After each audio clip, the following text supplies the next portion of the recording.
Hare Nama Hare Nama eva kevalam Kalo nasteva nasteva nasteva gatiranyata.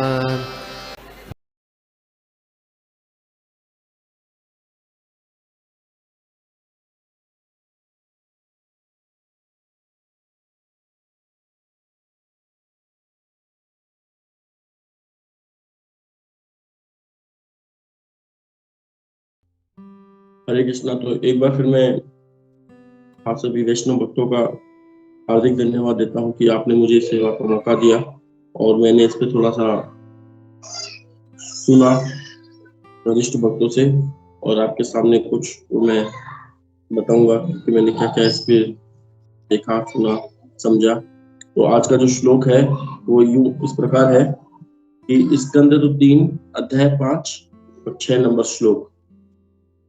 Maitreya से विदुर की वार्ता। यथा पुनः स्वेख इदं निवेश्य शेते गुहायां स निवृत्तिः योगेश्वरादीश्वर एकयत् दानो प्रविष्टो बहुधा यथासित। यथा पुनः स्वेख इदं निवेश्य शेते गुहायां स निवृत्तिः योगेश्वरादीश्वर एक दानो प्रविष्टो बहुधा यथासित।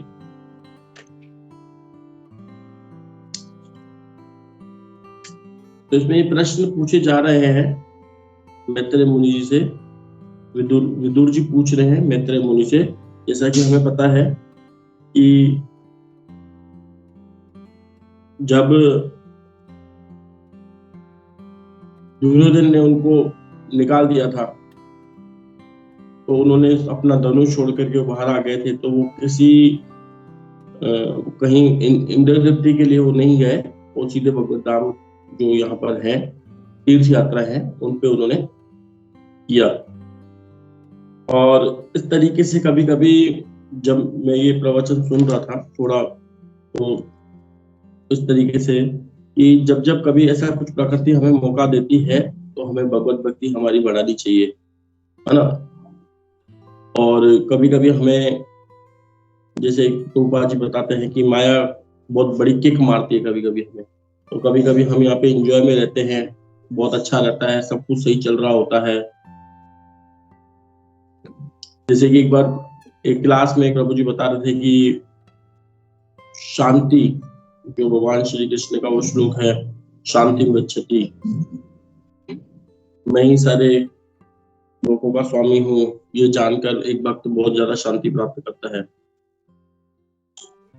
जब क्लास देते हैं ना तो वैसे वो श्लोक याद रहता है, लेकिन मेरे साथ तो खास करके ऐसा होता है जब क्लास देते हैं तो वो श्लोक बिल्कुल 100% याद होता है, लेकिन उस वक्त मिस हो जाता है। तो एक बार वो बताइए बोली कौन सा श्लोक है जिसमें शांति प्राप्त होती है। शांति मृच्छति सर्वलोक महेश्वरम ओक्तारं यज्ञ तपसा सर्वलोक महेश्वरम सुहृदं सर्वभूतानां ज्ञात्वा मां शांति। बिल्कुल बिल्कुल बिल्कुल। ये मेरे साथ तो ऐसा होता है कि जब भी मैं कोई भी क्लास देने जाता हूँ ना, तो जो श्लोक बिल्कुल अच्छा भी होता है ना तो उस वक्त याद नहीं आता है। या मैंने ये क्या है कि ये श्लोक जब मैं तैयारी कर रहा था उस वक्त मुझे याद नहीं आया था, लेकिन अभी याद आ रहा है। अगर उस वक्त याद आया होता तो मेरी नोटबुक में उस वक्त में उसको हिंट कर दिया होता, लेकिन अभी क्लास देते देते वो याद आ रहा है।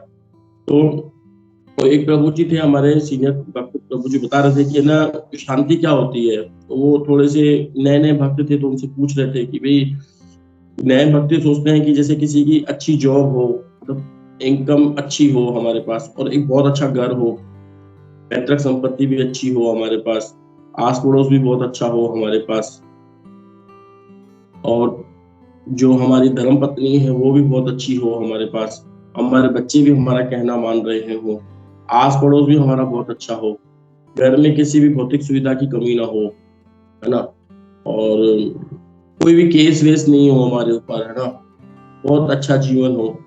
तो आज की तारीख में जो अभी हमने सिम्टम्स बताए, इसको आम दुनिया शांति मानती है ना। भाई अगर हम देखा जाए कि अगर आम जो भक्त नहीं है, जो अभी वक्त में नहीं आए हैं, जो आम दुनिया में रह रहे हैं, अगर उनके पास इस तरीके का सब कुछ मिल जाए तो वो सोचेंगे हमारा जीवन बहुत शांत है, आस पड़ोस बहुत अच्छा है ना, कोई हमारे ऊपर केस नहीं चल रहा है ना, और जितनी भौतिक सुविधाएं इस वक्त साइंस दे रही है वो सब हमको प्रोवाइड होती जा रही है। हमारी धर्म पत्नी भी बहुत अच्छी है, हमारे जो बच्चे हैं वो भी बहुत अच्छे हैं, हमारा कहना मानते हैं, हमारे माता पिता भी बहुत सही है ना, इनकम भी अच्छी खासी आ रही है, ठीक है, सब कुछ है। तो हम कोई व्यक्ति किसी के पास इतना सब कुछ हो तो जो दूसरा व्यक्ति होगा वो सोचेगा इनका जीवन कितना शांति से परिपूर्ण है। लेकिन भगवान श्री कृष्ण ने भगवत गीता में इसी प्रकार के जीवन को अशांत कहा है, क्योंकि वो भगवान को नहीं जानता है ना, इसलिए वो हमेशा अशांत रहेगा। सामने से बाहर से दिखेगा कि कितना शांत है, ऐसा जीवन हमें मिलना चाहिए था, लेकिन उसके जीवन में एक अशांति है, क्योंकि वो ये नहीं जानता है कि भगवान ही सर्वलोक महेश्वरम है। ये जान करके ही मेरे को शांति मिलती है। तो उसी के हिसाब से आज का ये हम श्लोक पढ़ते हैं। तो आज का श्लोक इस प्रकार है, वे आकाश के रूप में फैले अपने ही हृदय में लेट जाते हैं। वे का मतलब भगवान श्री कृष्ण के लिए बता रहे हैं, परम परमेश्वर के लिए बोला जा रहा है यहाँ पर। वे आकाश के रूप में फैले अपने ही हृदय में लेट जाते हैं। कि भगवान का ये विस्तार रूप है, भगवान का जो विराट रूप है ना, तो भगवान अपने विराट रूप के अंदर स्वयं ही अपने आप को ले आते हैं और उस आकाश में संपूर्ण सृष्टि को रखकर वे अपना विस्तार अनेक जीवों में करते हैं, जो विभिन्न योनियों के रूप में प्रकट होते हैं। उन्हें अपने निर्वाह के लिए कोई प्रयास नहीं करना पड़ता, उन्हें अपने निर्वाह के लिए कोई प्रयास नहीं करना पड़ता, क्योंकि वे समस्त यौगिक शक्तियों के स्वामी और प्रत्येक वस्तु के मालिक हैं। इस प्रकार वे जीवों से भिन्न हैं। इसमें हमको एक चीज यहाँ पर समझनी पड़ेगी। अभी हम प्रभुपाद जी का तात्पर्य पढ़ेंगे, लेकिन तात्पर्य पढ़ने से पहले हमें थोड़ी सी चर्चा करनी पड़ेगी। वो चर्चा क्या है? उन्हें अपने निर्वाह के लिए कोई प्रयास नहीं करना पड़ता, है ना। और उत्तर ये इसका मतलब अगर हम देखें कि भगवान को कोई भी ऐसा प्रयास नहीं करना पड़ता कि उन्हें कुछ कमाना पड़ता हो, उनको कुछ जॉब करनी पड़े या कोई बिजनेस करना पड़े तब जाके उनका निर्वाह चले, ऐसा नहीं है। वो हम लोगों के लिए है ना। और लेकिन फिर भी वो प्रत्येक कार्य बहुत जिम्मेदारी से करते हैं। ये जो आइडियल है, ये जो सारांश है इस श्लोक का, वो हम समझेंगे तो यही इसका सारांश है कि उन्हें अपने निर्वाह के लिए कोई प्रयास नहीं करना पड़ता, लेकिन फिर भी वो प्रत्येक कार्य करते हैं। प्रत्येक कार्य मतलब प्रत्येक चीज में वो सम्मिलित रहते हैं और बहुत ही बड़ी जिम्मेदारी से वो करते हैं। और जैसे वो बताते हैं यत यत आचरण की, जो बड़े बड़े श्रेष्ठ लोग व्यक्ति जो आचरण करते हैं उनको नीचे वाले लोग आचरण करते हैं ना। उसी प्रकार हम भगवान श्री रामचंद्र का भी देखते हैं कि वो जब आए तो उन्होंने पूरा पूरा आचरण अच्छे से किया। भगवान श्री कृष्ण आए तो उन्होंने पूरा पूरा आचरण अच्छे से किया। उन्हें कोई भी ऐसी चीज नहीं है जिसमें उन्होंने मतलब सुस्ती दिखाई हो, कुछ कमी दिखाई हो। वो अपना रोल अच्छे से निभाते हैं, लेकिन हम लोग अपना अच्छे से रोल नहीं निभाते हैं। अभी अब जैसे मैं आज क्लास सुन रहा था, प्रभु जी यही बता रहे थे कि भगवान अपना रोल अच्छे से निभाते हैं इसलिए वो आनंद में रहते हैं। हम लोग अपना रोल अच्छे से नहीं निभाते इसलिए हम आनंद में रहते हैं। भगवान ऐश्वर्यवान है, भगवान भोक्ता है, वो अपनी स्थिति में बिल्कुल जगह पर सही है, लेकिन हम अपनी जगह पर अपनी स्थिति से डगमगा जाते हैं, तो इसलिए हम दुखी हो जाते हैं। तो भगवान कौन है? वो अपने रोल में रहते हैं। और यहाँ पे भी ये चीज आती है कि भगवान को किसी भी निर्वाह करने की कोई आवश्यकता नहीं रहती है, लेकिन वो हर चीज करते हैं। तो प्रभु जी बता रहे थे एक कि मंगला आरती में भगवान भी आते हैं और भक्त भी आते हैं, है ना। और भगवान भक्त हो सकता है कभी नहीं भी आए मंगला आरती में, लेकिन बिल्कुल भगवान भले मंगला आरती में बिल्कुल ही आते हैं, लेकिन हो सकता है भक्त एक बार मंगला आरती में नहीं भी आए, लेकिन भक्त हमेशा मंगला आरती में आते हैं। भगवान हमेशा मंगला आरती में आते हैं। तो बताते हैं कि एक बार जगन्नाथ जी गीत गोविंद सुनने जाते हैं, जय गोविंद प्रभु जी का। एक सेकंड को क्षमा चाहता हूँ।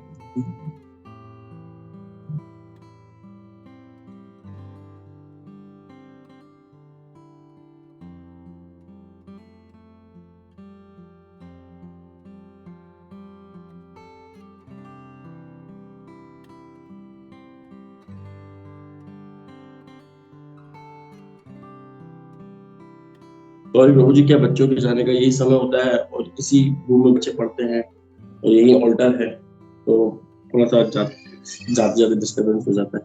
समझ आता हूँ अभी बच्चे गए, अभी हम कंटिन्यू करते हैं। जब तक वो नहीं जाते तो मेरे को भी थोड़ा डिस्टर्बेंस रहता है, मैं एक बार ही जाए तो थोड़ा शांति मिले, है ना। तो प्रभु जी बता रहे थे कि भगवान अपनी मंगला आरती में जरूर आते हैं। तो एक बार वो क्या गीत गोविंद सुनने जाते हैं, जो वहाँ पे बैंगन के पेड़ होते हैं, तो वहाँ उनका कपड़ा फट जाता है। तो वो भी आके जब भगवान मंगला आरती स्टार्ट होने वाली होती है कि पर्दा खुलता है, उससे पहले भगवान आ जाते हैं। तो देखते हैं कि इनका कपड़ा फटा हुआ है, कई बार खिचड़ी उनके मुंह पे लगी रहती है भगवान के, है ना। तो भगवान अपनी जिम्मेदारी भाग भाग के भी निर्वाह करते हैं, अपनी हर चीज को जिम्मेदारी से निभाते हैं। तो उसी तरीके से अभी भगवान पे चर्चा चल रही है, तो एक बात ये भी कहना चाहूंगा कि जब महाभारत का युद्ध हो रहा था, तो भगवान श्री कृष्ण अर्जुन को बहुत सपोर्ट करते थे, बहुत ज्यादा सपोर्ट करते थे उनको। और ये उनका, जैसे अभी इसमें युधिष्ठिर जी का बता रहे हैं कि भगवान जाते जाते जब उनको पता चला कि भगवान ने मेरे बारे में स्मरण किया, अगर हमको ये पता चल जाए कि कोई सीनियर भक्त हो और वो हमारे बारे में, जैसे हमको कोई पता चले कि आपके बारे में पूछ रहे थे कि ये प्रभु जी कैसे हैं, है ना, तो हमको कितना अच्छा लगेगा। इतना सीनियर भक्त उन्होंने हमारे बारे में पूछा, मतलब हम भी कुछ है हम मतलब हमारी भी कुछ है। तो उस वक्त हमको ये भाव आना चाहिए कि चलो ठीक है कि, है ना, हमारी अच्छी भक्ति हो रही है, हम इतने सही हैं प्रभुपाद जी के मिशन में, इसलिए चलो इतने अच्छे वैष्णव भक्त हमारे बारे में थोड़ी चर्चा कर रहे हैं, है ना। अहंकार नहीं होना चाहिए।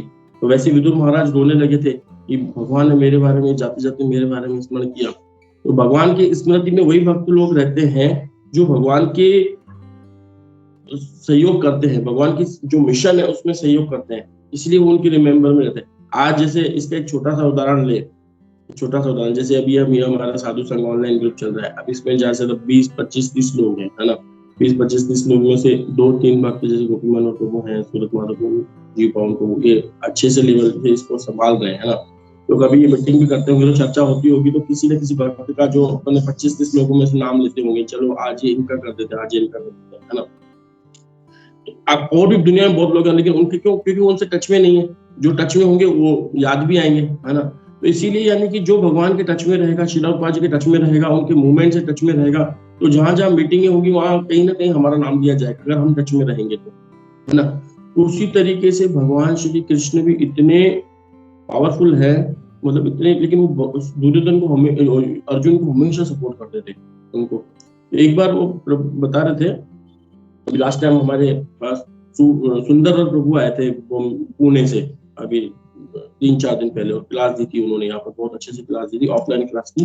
सुंदर प्रभु राधानाथ स्वामी महाराज के सर, परम पूज्य राधानाथ स्वामी महाराज के डिसाइपल। तो उन्होंने ये बहुत अच्छा बताया, तो मुझे काफी अच्छा ये स्टोरी लगी। उसमें स्टोरी में ये बता रहे थे कि भगवान श्री कृष्ण, एक बार जब अर्जुन ने जयद्रथ को मारने का निर्णय लिया कि आज मैं इसको मार के खत्म करूंगा, नहीं तो मैं अपने आप को सूर्य अस्त होने से पहले मैं इसको मार दूंगा, नहीं तो मैं इसको अपने, और सामने वाली अपोजिशन को सब पता चल जाता है कि आज ये हो गया, तो उन्होंने ऐसी चाल चली कि सूर्य, मतलब अर्जुन सूर्य अस्त होने से पहले इसको मार ही नहीं पाएगा। तो भगवान अर्जुन ने कहा कृष्ण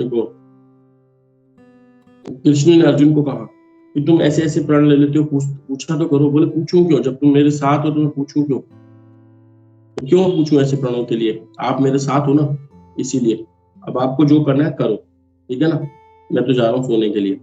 उस दिन बताते हैं कि, मतलब प्रभु जी बताते हैं कि भगवान जब रात को, जब सूर्यास्त के बाद जब युद्ध बंद हो जाता था, तो हर पार्टी अपने अपने टेंट में आकर प्रसाद लेके सोती थी, लेकिन भगवान श्री कृष्ण 2 बजे तक, रात को 2-2, 3-3 बजे तक प्लानिंग करते थे कल क्या करना है, कैसे हमको क्या करना है, जबकि हालांकि भगवान श्री कृष्ण के लिए कोई बड़ी बात नहीं है, एक ही बार में सब कुछ खत्म कर सकते हैं। तो उनके पास जो रथ था और जो उनके पास थे, तो उन्होंने अपने उनको बुलाया, जो उनके जो सेवक थे, बोला कि इस रथ में सारी सामग्री रखो, सारी सामग्री मतलब सारे अस्त्र शस्त्र सब रख दो, है ना। कल अर्जुन ने बहुत बड़ा प्रण लिया है ना।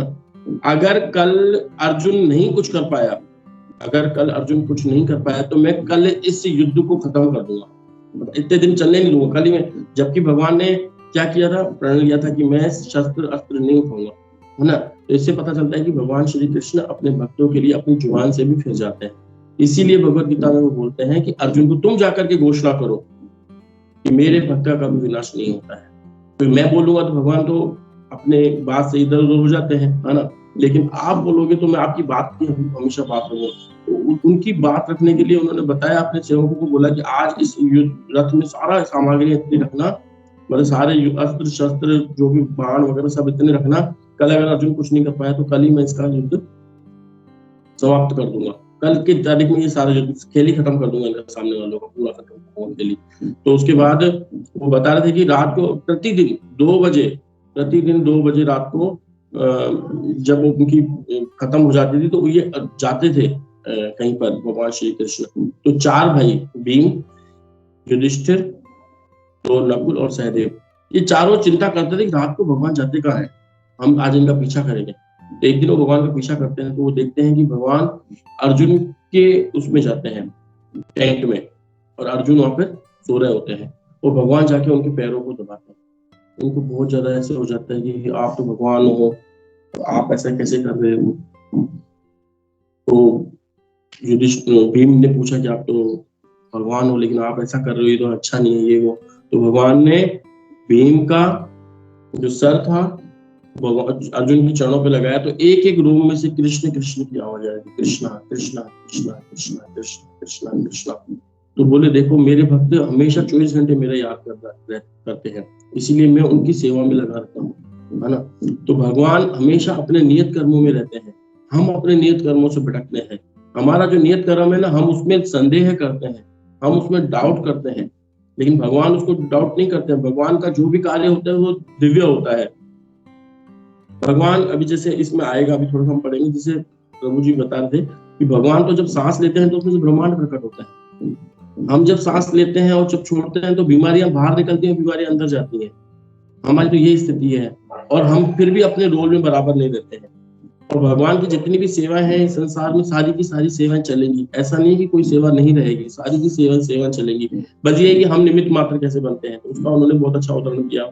ये उदाहरण दिया उन्होंने कि जैसे बहुत बड़ा ऑपरेशन होता है, समझो किसी व्यक्ति का बहुत बड़ा ऑपरेशन हो रहा है ना, बहुत मेजर ऑपरेशन हो रहा है ना, बहुत बारीकी से समझो ऑपरेशन हो रहा है ना, ऊपर से लाइट जल रही है, नीचे 4-5 डॉक्टर्स खड़े हैं और कुछ उसके पीछे जूनियर्स खड़े हैं, कुछ सेवक खड़े हैं, और मेजर ऑपरेशन हो रहा है, डॉक्टर ऑपरेशन कर रहा है, और वो अपने जो पास बैठे सहयोगी से बोलता है लाओ मुझे कॉटन दो, उसके हाथ में थोड़ा कॉटन देते हैं, वो कॉटन गिर गई मान लो, तो वो डॉक्टर उस कॉटन को वापस नहीं उठाएगा, तो दूसरी कॉटन लेगा, लाओ दूसरी कॉटन दो। तो वो जो नीचे गिर गई कॉटन, उसका दुर्भाग्य था कि वो सेवा में नहीं लग पाया, है ना, और जो दूसरी कॉटन आ रही है उसका भाग्य था कि उसमें लग गया, है ना।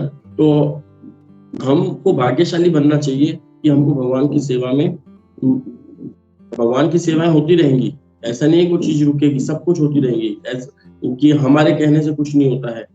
जैसे जिस प्रभु जी का, चक्रवर्ती प्रभु जी का प्रवचन सुन रहा था बॉम्बे से, मैंने एक बार उनके साक्षात दर्शन भी किए थे, यहाँ पर आए थे, वो बहुत ही अच्छे भक्त हैं, और अभी मैंने उनका इस क्लास को सुनने के लिए बताया था। तो बताए कि भगवान की सेवाएं तो चलती नहीं, लेकिन हमें निमित्त मात्र बनना चाहिए उसके लिए, कि कैसे हम निमित्त मात्र बने। भगवान की सेवाएं हमारे कहने से या हमारे नहीं करने से कुछ नहीं होगा, क्योंकि हम चाहेंगे ये सेवा नहीं हो, नहीं, वो होके रहेगी। हमको है कि हम उसमें निमित्त मात्र बने, है ना। जैसे प्रभु जी बता रहे थे कि 14 दिन का जब ये लॉकडाउन लगा था, तो 14 दिन लोगों को, जिसको कोरोना हुआ, अंदर जाके बैठ गए, तो 14 दिन तक क्या है, दुनिया नहीं चली, क्या चलती है दुनिया। या दादा गोविंद महाराज भी हमें बताते हैं कि मैंने एक बार उनका प्रवचन सुना था, परम पूज्य दादा गोविंद महाराज जी का, वो बता रहे थे कि व्यक्ति को मर के देखना चाहिए, मरते तो हैं सब, लेकिन मरने से पहले मर के देखना चाहिए। वो कैसे, बोले कि आदमी को 15 दिन के लिए, 20 दिन के लिए, 30 दिन के लिए कहीं बाहर चला जाना चाहिए।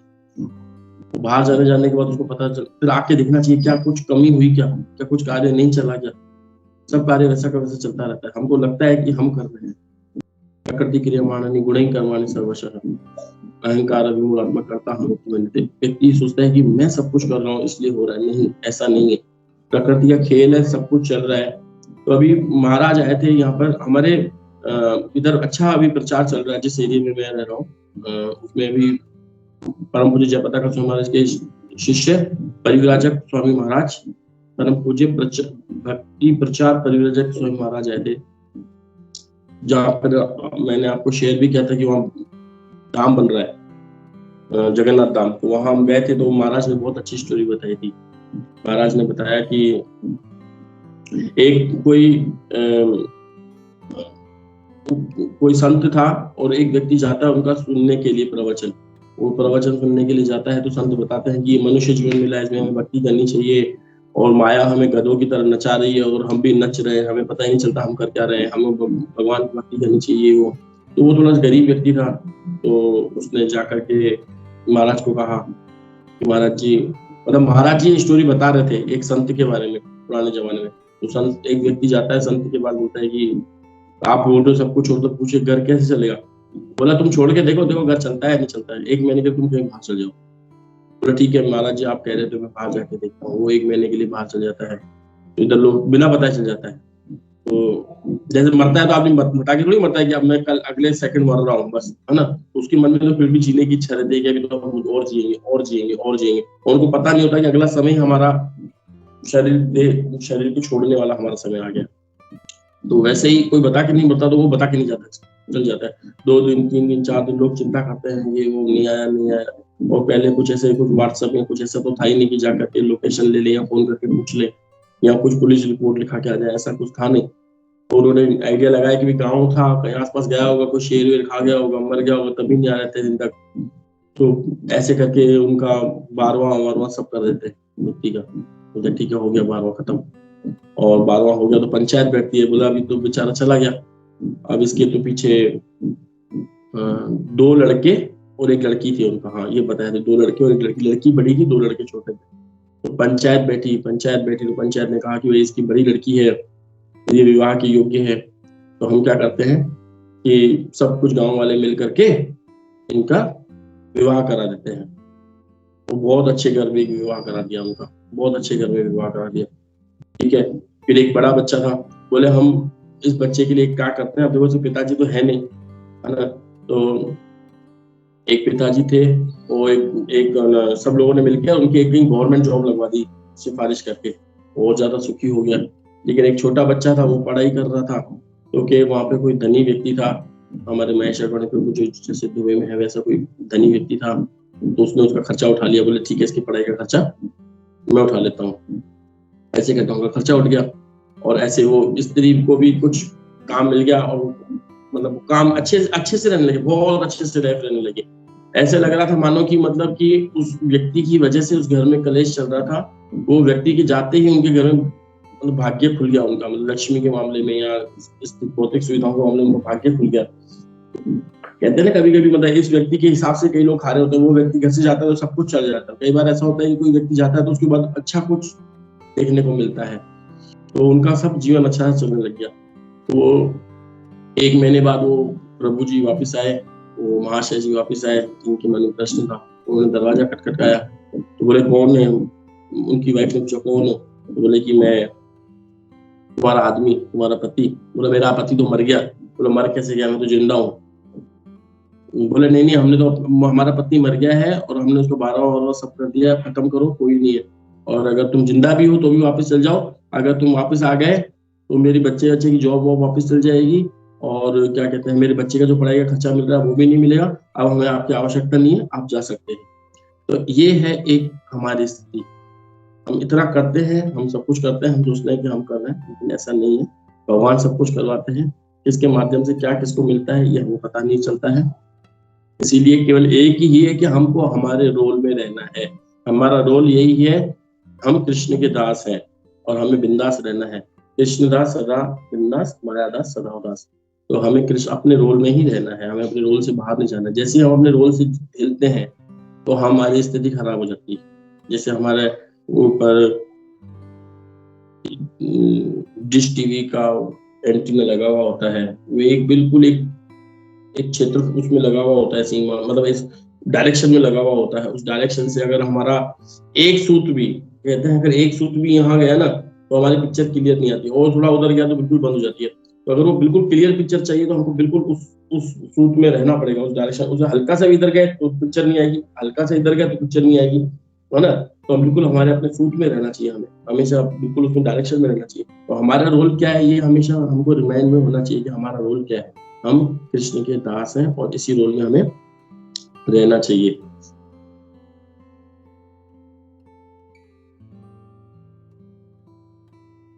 तो अभी हम थोड़ा सा श्रील प्रभुपाद जी का तात्पर्य पढ़ते हैं और समझते हैं क्या कह रहे हैं यहाँ पर एक ही था, उन्हें अपने निर्वाह के लिए कोई, ये श्रील प्रभुपाद जी के अनुवाद में है, श्लोक के अनुवाद में है, उन्हें अपने निर्वाह के लिए कोई प्रयास नहीं करना पड़ा, क्योंकि वे समस्त योगिक शक्तियों के स्वामी हैं, प्रत्येक वस्तु के मालिक हैं, इस प्रकार जीवों से भिन्न है।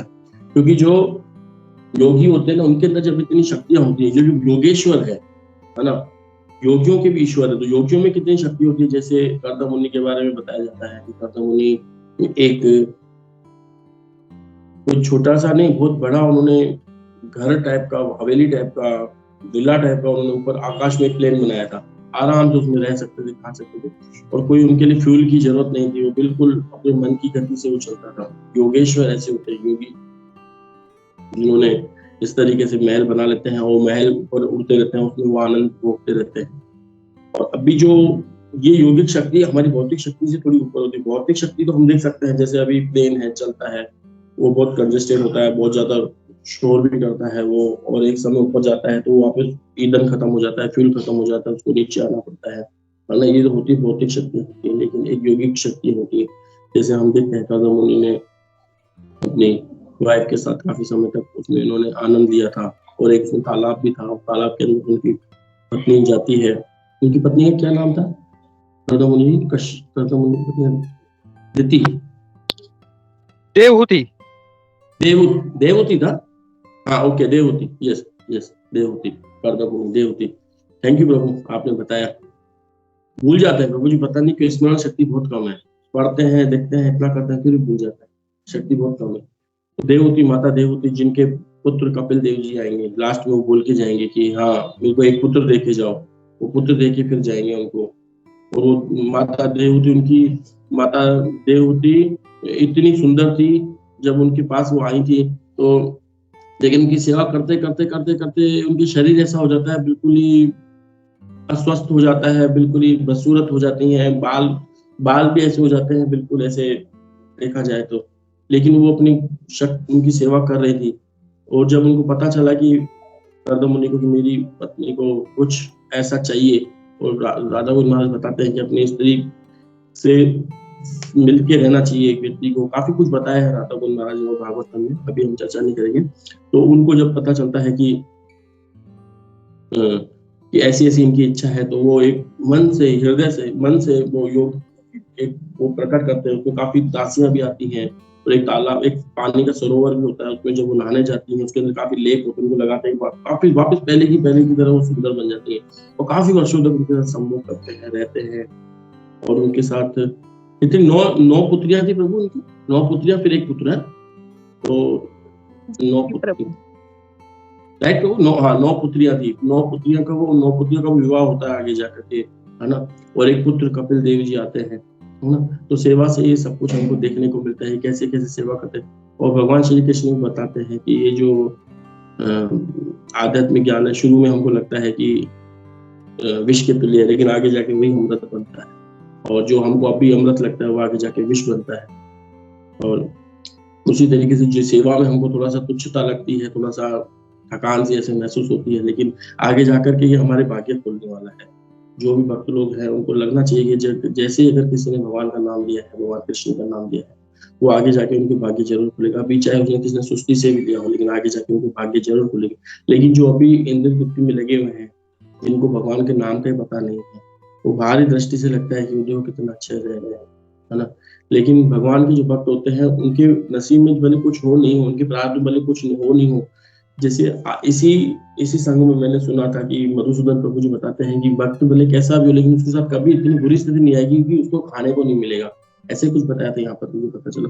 तो वैसे ही हमारे नसीब में हो सकता है कि इससे बुरा होता हो। जो भी हरे कृष्णा के भक्त हैं, जुड़े हुए हैं, हो सकता है उनको कुछ भौतिक कष्ट हो सकता है कि इससे भी ज्यादा उनको कष्ट मिलने वाले हो, लेकिन उन्होंने सही मार्ग अपना लिया है, तो भगवान उनको मेंटेन करके चल रहे हैं, है ना। कि जो जो इनकी जरूरतें हैं उनको योग क्षेम वहां में हम 9.22 का श्लोक, है ना।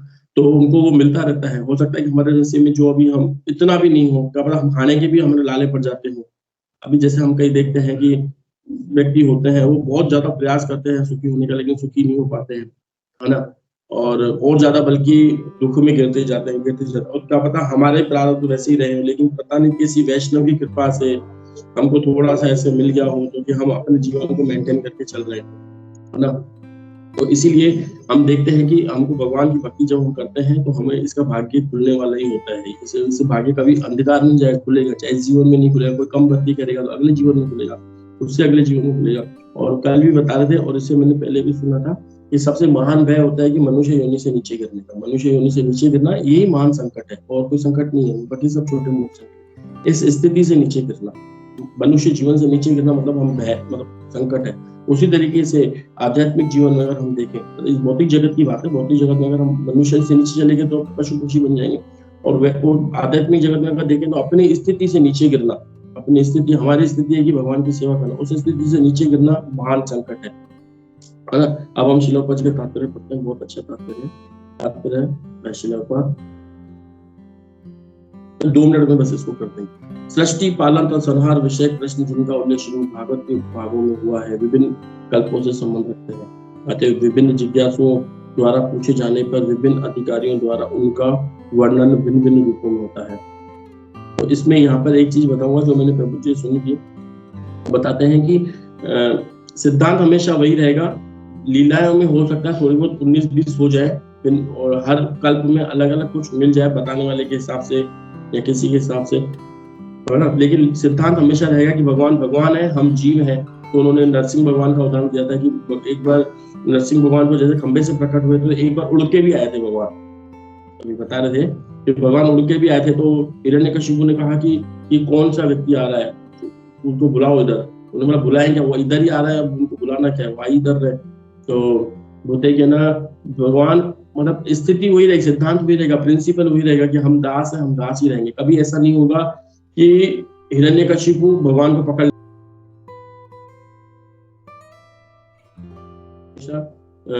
होंगे कौन, नरसिंह भगवान ही भेजेंगे, सिद्धांत रहेगा। अब हो सकता है कि भगवान कभी हृदय से किसी के हृदय से प्रकट हो जाए, कभी खंबे से, वो उनकी इच्छा है, भगवान की लीलाएं की होती रहे, अलग अलग थोड़ा फर्क होता रहता है, वैरायटी फर्क होती रहती है। जैसे हम देखते हैं दिखने में सारे QR कोड है जितने होते हैं, लेकिन उसमें माइनर फर्क होता ही है, कुछ ना कुछ इतना सा माइनर फर्क होगा QR कोड में। दिखने से बाहर लगता है, सबका एक जैसे होता है, लेकिन हम देखते हैं जब हम उसको करते हैं तो स्कैन करते हैं तो सबका पैसा अलग अलग खातों में जाता है, माइनर वजह से। तो भगवान की लीलाएं होती है, लेकिन उसमें माइनर कुछ ना कुछ फर्क करके नई लीला चालू हो जाती है। एक बार भगवान श्री कृष्ण के मतलब जैसे बताते हैं कि खंबे से प्रकट हो गए जगन्नाथ नरसिंह भगवान, और एक बार उड़ करके आ रहे हैं, है ना? तो ऐसे रहता है, भगवान में काफी वेरायटियां रहती है। सृजन के सिद्धांतों तथा उन पर भगवान के नियंत्रण के विषय में कोई मतभेद नहीं है, किंतु विभिन्न कल्पों होने से उनकी बारीकियों में यत्किंचित अंतर रहता है। ये वही चीज आ रही है जो मैंने पढ़ा और जो समझा, किंतु विभिन्न कल्पों में होने से उनकी बारीकियों में यत्किंचित अंतर रहता है। थोड़ा थोड़ा अंतर रहेगा, हल्का सा माइनर, लेकिन सिद्धांत सेम रहेंगे, है ना? जैसे QR कोड का भी हमने उदाहरण दिया, QR कोड रहेंगे सेम, ये माइनस फर्क होगा तभी तो दूसरे खाते में पैसा जाएगा, अगर बिल्कुल सेम हो जाएगा तो कैसे फर्क होगा? तो भगवान की जो लीलाएं चलती रहती हैं। एक बार हमारे प्रभु जी बता रहे थे कि कभी कभी हम किसी भक्त ने कोई कहा, मतलब किसी सीनियर भक्त ने, मान लो कि कुछ हमको वो बताया है कुछ भगवान की लीला, और हमने जो भगवान की लीला सुनी है उसमें थोड़ा फर्क है, तो भी हमको स्वीकार कर लेना चाहिए। हो सकता है कि भगवान की लीलाएं निरंतर चलती रहती हैं, इसमें ऐसा किया होगा, उसमें वैसा किया। अगर हमको कुछ कुछ फर्क रखना, मतलब ऐसा करना हो तो सिद्धांत सेम होना चाहिए। सिद्धांत में अगर कुछ है तो हम प्रश्न पूछ सकते हैं उनसे, या हम उनको कुछ बोल सकते हैं कि प्रभु जी हमने ऐसा नहीं ऐसा सुना। सिद्धांत सेम होना चाहिए, लेकिन अगर उसमें कथाओं में अगर कुछ है फर्क, मतलब फर्क है, तो वो भगवान ने की होगी ऐसी लीलाएं। ऐसा नहीं सोचना चाहिए कि हमने तो कुछ ऐसा सुना था और ये कुछ ऐसा बता रहे हैं तो इसमें ही फर्क हो गया। अगर वो भगवान को भगवान बता रहे हैं और भक्त को भक्त बता रहे हैं, और लीला बदल में कुछ भी हो सकता है कि हमने भगवान की अनंत लीला है, जैसे बताते हैं कि वो हजारों शेष भगवान की लीलाएं श्रवण करते रहते हैं और लीलाएं उनकी चलती है, कोई भी रिपीट नहीं होती है, तो हुआ होगा ऐसा ना। ये तो विभिन्न कल्पों में होने से बारीकियों में यत्किंचित अंतर रहता है। विराट आकाश भगवान का भौतिक शरीर है, जो विराट रूप कहलाता है। और समस्त भौतिक सृष्टियां आकाश में अर्थात भगवान के हृदय में टिकी हुई है। जितनी भी सृष्टियां हैं, भौतिक शक्तियां, वो भगवान के हृदय में विराजमान है ना। और ये प्रभु जी बताते कि जो आकाश है वो सबसे इम्पोर्टेंट है, क्योंकि सारे तत्व, जो पांचों तत्व जो है, वो उसी के अंडर में रहते हैं। वायु अभी भी कितनी भी बलवान हो जाए, लेकिन वो आकाश को नहीं चीर सकती, वो आकाश के कंट्रोल में रहेगी। इसलिए भगवान आकाश के लिए बताया गया है।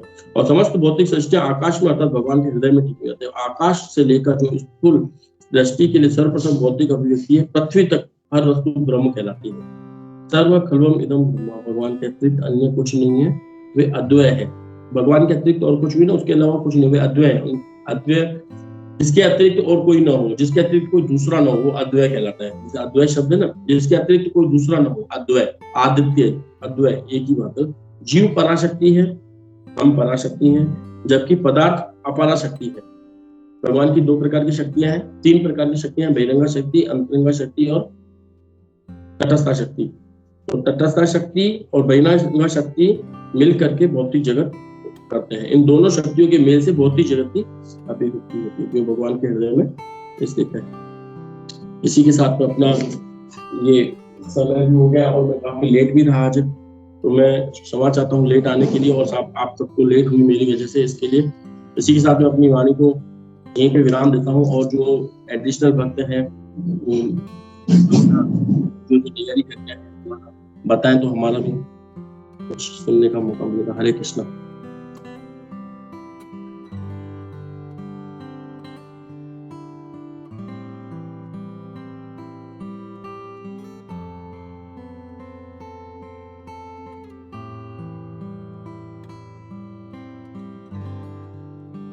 हरे कृष्णा प्रभु जी, दंडवत प्रणाम।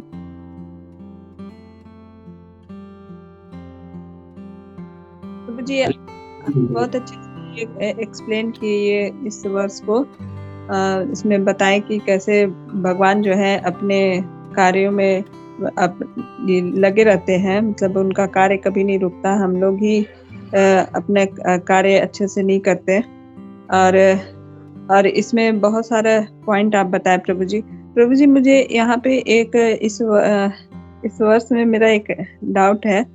यहाँ पे जो लिखा हुआ है कि विराट आकाश भगवान का भौतिक शरीर है, जो विराट रूप कहलाता है, और समस्त भौतिक सृष्टि आकाश में अर्थात भगवान के हृदय में टिकी हुई है। तो प्रभु जी, इसमें मेरे को पूछना था कि जो विराट आकाश, जो भगवान का भौतिक शरीर बताया जा रहा है, मतलब यहाँ पे कहने का क्या मतलब है? जो भगवान भगवत गीता में जो जैसे भगवान अर्जुन को विराट रूप दिखाए थे, जिसमें उनको सभी चीज मतलब नजर आया था, उसको यहाँ पे बताया जा रहा। प्रभु जी, क्या आप बताएंगे थोड़ा? यहाँ मैं जो समझा हूँ, मैं आपका उसका उत्तर दे रहा हूँ। और फिर भी अगर मैं इसमें असक्षम रहा तो सीनियर भक्त हैं यहाँ पर, वो भी आपको थोड़ा सा क्लियर करेंगे। भगवान का विराट रूप एक ही नहीं है, 3-3, 4-4 जगहों पे, जैसे हरिलीला प्रभु जी ने बताया था कि 4-4, 5-5 जगहों पर भगवान का वर्णन हुआ है। तो वो भी एक भगवान का विराट रूप था जो दिखाया गया था। और यहाँ पर जो मैं समझ रहा हूँ, वहां पर ये है कि भगवान के शरीर के अतिरिक्त और कुछ है ही नहीं। भगवान के शरीर के अंदर ही हम बैठे हुए हैं। भगवान के शरीर, जो धरती है, जो पृथ्वी है, ये भी भगवान का शरीर ही है, इसके अंदर। और भगवान के हृदय के अंदर सारी चीजें बैठी हुई हैं। तो वो अलग है और ये अलग है।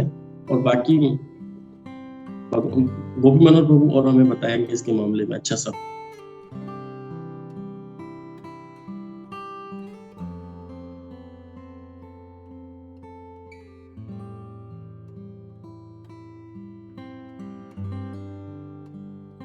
प्रभु जी शायद अभी। हरे कृष्ण प्रभु, आवाज आ रहा है मेरा?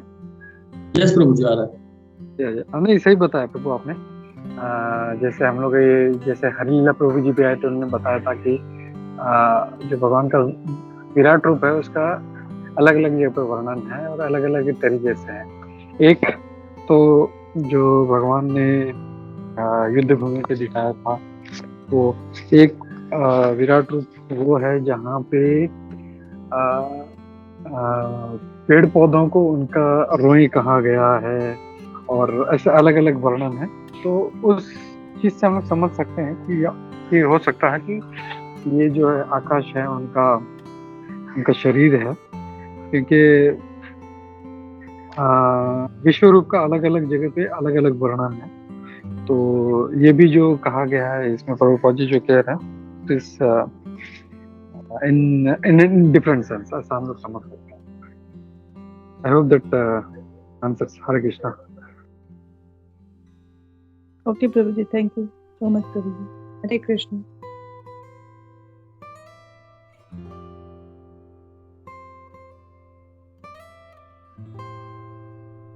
मुंजेश्वरी माता जी, हरे कृष्णा माता जी।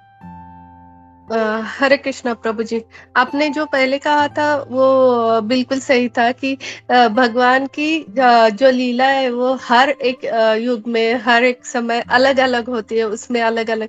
जैसे हमने प्रथम स्कंद में जो विराट रूप का वर्णन देखा था वो अलग था कि जैसे भगवत गीता में है उस तरह था। फिर सेकंड स्कंद में पूरा अलग था कि उनके नाखून जो है वो सब घोड़े खच्चर है, फिर उनकी नसें जो है वो नदियां है, वो सब था। और फिर उसमें आकाश का भी वर्णन आया था। तो आकाश जो है भगवान के भगवान से निकली हुई जो ऊर्जा है, नीला रंग है जो, वो उसका प्रतिबिंब है, इसलिए आकाश नीला है, वो आया था सब। तो जैसे हरि लीला प्रभु ने कहा था हर एक इसमें अलग अलग है, आगे जाके और अलग हो जाएगा विराट स्वरूप। हरे कृष्ण। थैंक यू माता जी, आपने एक्सप्लेन किया। अच्छा लगता है इस ग्रुप में, और भी बहुत चीजें सुनने को मिलती हैं, देखने को मिलती है, हमारी नॉलेज कंप्लीट होती है। जैसे एक वक्त बता रहे थे कि हमारे पास जितनी भी नॉलेज है वो इनकम्प्लीट हो सकती है पर इनकरेक्ट नहीं है। बहुत अच्छा बताया, शायद गौरांग प्रभु ने बताया था, मैंने सुना था कि हमारे पास जितनी भी नॉलेज है वो इनकम्प्लीट हो सकती है पर इनकरेक्ट नहीं है। इसीलिए कि हो सकता है कि हम किसी का प्रश्न का उत्तर नहीं दे पाए, हो सकता है हमारा उतना ज्ञान नहीं हो, लेकिन जितना भी ज्ञान है वो इनकम्प्लीट है लेकिन इनकरेक्ट नहीं है। हरे कृष्णा। तो इनकम्प्लीट होने की वजह से, और भक्ति यहाँ पे है तो वो थोड़ा हमारा उसको कंप्लीट करने की कोशिश करते हैं। हरे कृष्णा।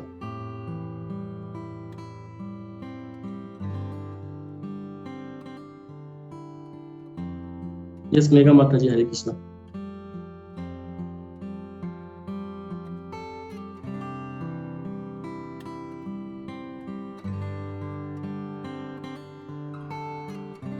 मेघा माता जी, आप कुछ बोलेंगे?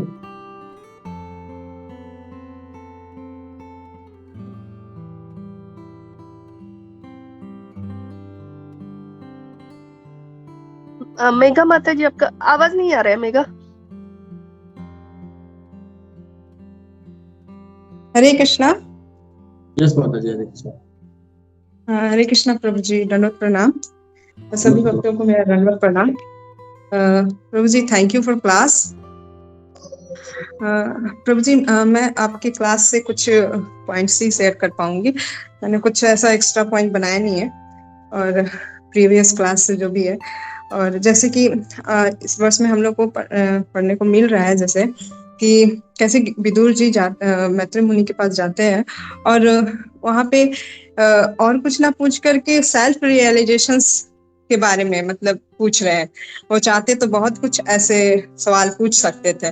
तो यहाँ पे हम सीख सकते हैं कि हमारे अंदर भी जो भी भक्तों, अपने जो शिक्षा गुरु और जो गुरु हैं, उनसे किस तरह का जिज्ञासा रखना चाहिए।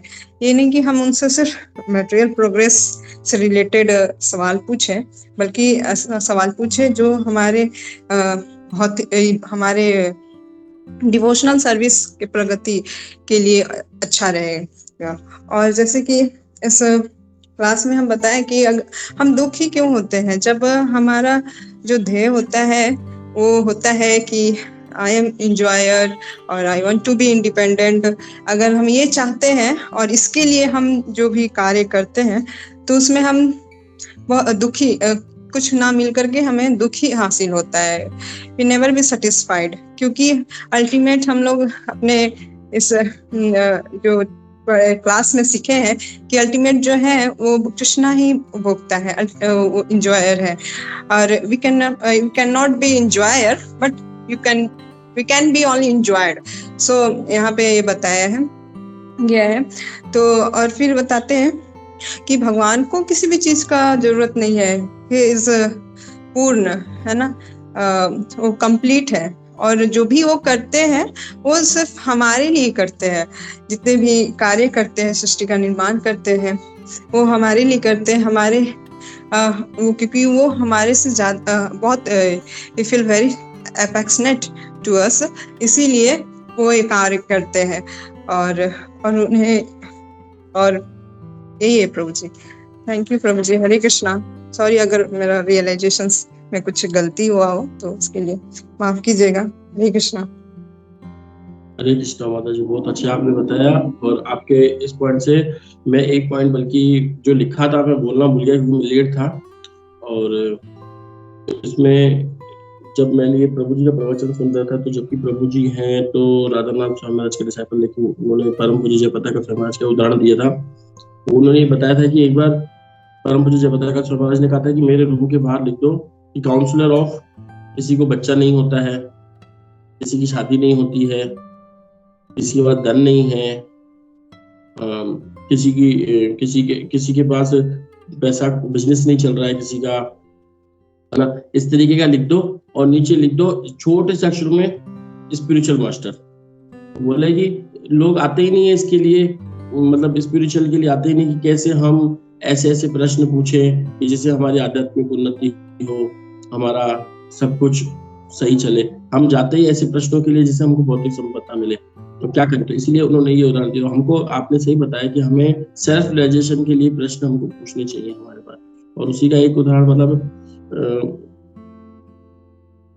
मैंने सुना था ऐसा, एक बार श्रील प्रभुपाद जी प्रवचन कर रहे थे, बहुत अच्छा प्रवचन कर रहे थे। और प्रवचनों के बाद किसी ने पूछा कि किसी का कोई प्रश्न है, तो एक व्यक्ति जाता है उनके पास, प्रभुपाद जी के पास, बोलता है कि मेरी मदर है, उनका घुटनों का दर्द है ना अभी तक ठीक नहीं हो रहा है, उसके लिए हम क्या करें। तो प्रभुपाद जी ने उनकी आंखों में बहुत ऐसा देखा, तो उनको देखने से वो समझ गया कि भाई मतलब उनको शर्म से है कि मैंने क्या प्रश्न पूछ लिया। और जो जब जाने लगे तो प्रभुपाद जी ने कहा कि अगर उनकी हेल्थ सही नहीं है तो उन्हें डॉक्टर के पास ले जाओ, उन्हें डॉक्टर की आवश्यकता है। ऐसे करके वो चले गए थे। तो हमको जो चीजें, अगर हमको हो सकता है कि भौतिक जगत में किसी चीज की कमी हो तो उसके लिए हमें जो भी यहाँ पे बैठे हुए हैं उनके पास जाना चाहिए, लेकिन गुरु के पास हमें केवल तत्विधि परिपाते न परिप्रश्न सेवा, उस हिसाब से जाना चाहिए। हरे कृष्णा माता जी, बहुत अच्छा था। सेल्फ रियलाइजेशन के लिए हमें वार्ता करनी चाहिए। और प्रभु जी ये भी बता रहे थे कि जो दो भक्त, महान भक्त जब दो बातें करते हैं तो भागवत का हिस्सा बन जाती है। जैसे विदुर जी और मैत्रेय मुनि ने ऐसी क्या बातें की जो आज भी भागवत में हम पढ़ रहे हैं।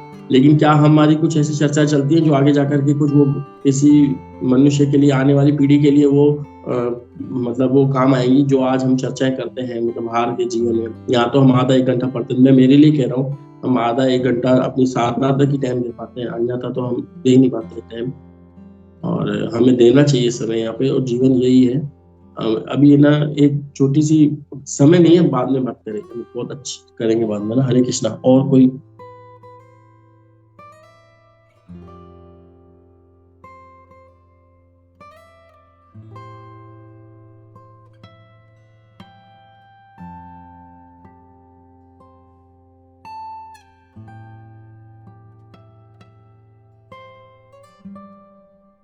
हरे कृष्णा माता जी। हरे कृष्ण प्रभु जी, दंडवत प्रणाम। प्रभु जी जरा पहले जो स्पीकर्स है उनका हो गया होगा तो फिर मैं बोलूं, पहले जो स्पीकर्स है उनको बोलने दीजिए, फिर मैं बात करता हूं। हाँ बोलिए माता जी। तो प्रभु जी बहुत सुंदर, मुझे बहुत अच्छा आज की आपकी क्लास से बहुत सुंदर सुंदर पॉइंट्स मुझे बड़े अच्छे लगे, जो मुझे बहुत मन करा था कि मैं आपसे शेयर करूं। आपने एक पहला तो बोला था कि जैसे भगवान जब सांस भी लेते हैं, है ना, तो उसमें से तो ब्रह्मांड निकलते हैं, लेकिन जब हम जैसे लोग सांस लेते हैं तो उसमें से क्या सब जीव जंतु, सब रोग निकलते हैं, है ना। ये बहुत ही सुंदर पॉइंट प्रभु जी लगा कि सच में कि क्या ना, कितना क्षुद्र और कितना नीच है हमारा जो हमारी क्षमता है, और किस लेवल पे हम भगवान के अंश होते हुए भी किस तरह से हमारा ये स्वरूप है। और फिर आपने और एक बताया था कि जैसे हिरण्यकशिपु का और नरसिंह भगवान का भी आपने उदाहरण बताया कि कभी तो हिरण्यकशिपु उसके वध के लिए भगवान खंबे से प्रकट हुए थे, लेकिन एक कथा में आप बता रहे कि वो हवा से उड़ के भी आए थे। तो हाँ प्रभु जी, ये ना मैंने भी कथाओं में सुना है कि जरूरी नहीं है कि वो कथा वैसी ही हो, हमने जैसी सुनी है उस तरह से। ये अलग अलग मनवंतर में, अलग अलग कल्प में भगवान अलग अलग रूप में अलग अलग लीलाएं करते हैं, लेकिन सिद्धांत तो वही रहता है प्रभु जी। ये भी बहुत अच्छा लगा। और अभी रिसेंट अभी जो बात आपने कही कि जैसे दो महाभागवत जब बात करते हैं तो वहां से एक भागवतम के नए अध्याय की शुरुआत होती है, चर्चा होती है। लेकिन जब हम लोग बातें करते हैं तो हम क्या करते हैं, हम प्रजल्पही करते हैं। हमारे से कोई भागवतम का अध्याय नहीं शुरू होता प्रभु जी, है ना। हम तो और वैष्णव अपराध में पड़ जाते हैं, ऐसे हो जाता है धीरे धीरे, कहाँ से कहाँ तक हम पहुंच जाते हैं। बहुत सुंदर प्रभु जी, हरे कृष्णा, दंडवत प्रणाम प्रभु जी। दंडवत प्रणाम माता जी, हरे कृष्णा। हम लोग रुकते हैं यहाँ पे और नरसिंह आरती लेते हैं हम लोग। फिर से एक बार विश्वम्भर प्रभु जी बहुत बहुत धन्यवाद। आपका क्लास हमेशा अच्छा रहता है, मुझे बहुत अच्छा लगता है। आज थोड़ा सा मैं जरा बिजी था, मैं इसके लिए ध्यान से सुन नहीं पाया, मेरा ध्यान नहीं था पूरा। मैं कल लास्ट में बीच बीच में आ रहा जा रहा था, तो sorry for that, but thank you प्रभु। हरे कृष्णा, दंडवत प्रणाम प्रभु। तो बढ़ते हैं नरसिंह आरती की तरफ। हरे कृष्णा।